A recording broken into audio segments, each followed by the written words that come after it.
महायुती सरकारनं आपल्या पहिल्याच वर्षात राज्यात अनेक विषयांवर काम करत जनतेनं दिलेल्या जनाधाराचा आदर राखलाय।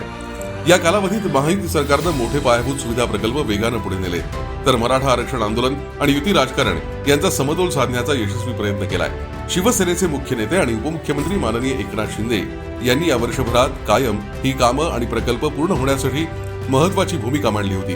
तसंच त्यांनी प्रशासनाला वेळोवेळी ही कामं पूर्ण करण्यासाठी सूचना देखील केल्या होत्या। या काळात महत्वाचे निर्णय आणि पायाभूत सुविधा उपक्रम नेमके कोणते झाले याकडे आपण एक नजर टाकूयात। राज्य मंत्रिमंडळानं विरार अलिबाग मल्टी मॉडेल कॉरिडॉरसाठी भूसंपादन करण्यासाठी हुडको पडून 2000 कोटी रुपयांच्या कर्जासाठी MSRDCला सरकारी हमी दिली।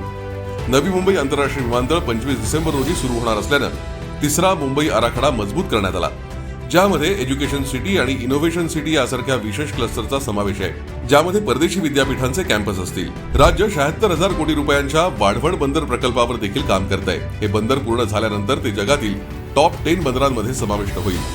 विदर्भात प्रादेशिक कनेक्टिव्हिटी मजबूत करण्यासाठी नागपूर नागभेड नॅरोगेज लाईन ब्रॉडगेजमध्ये रूपांतरित करण्यासाठी 491 कोटी रुपयांची अतिरिक्त तरतूद मंजूर करण्यात आली। याच काळात आरोग्य क्षेत्रातही सुधारणा करण्यात आल्या। राज्य आरोग्य योजनांचा विस्तार वाढवून 38 विशेष वैद्यकीय सेवांमध्ये 2399 उपचारांपर्यंत करण्यात आला। हृदय, फुफ्फुस, यकृत आणि अस्थिमज्जा प्रत्यारोपणासह 9 गंभीर आजारांसाठी 9.5 लाख रुपयांवर असलेली मदत 22 लाखांपर्यंत वाढवण्यात आली।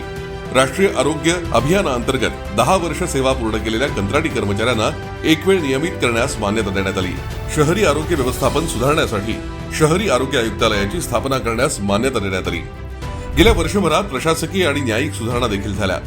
महाराष्ट्र जमीन महसूल संहिता 1966 मध्ये सुधारणा करण्यात आल्या, ज्यामध्ये बिगर कृषी कर आणि रूपांतरण शुल्काशी संबंधित बदल समाविष्ट होते।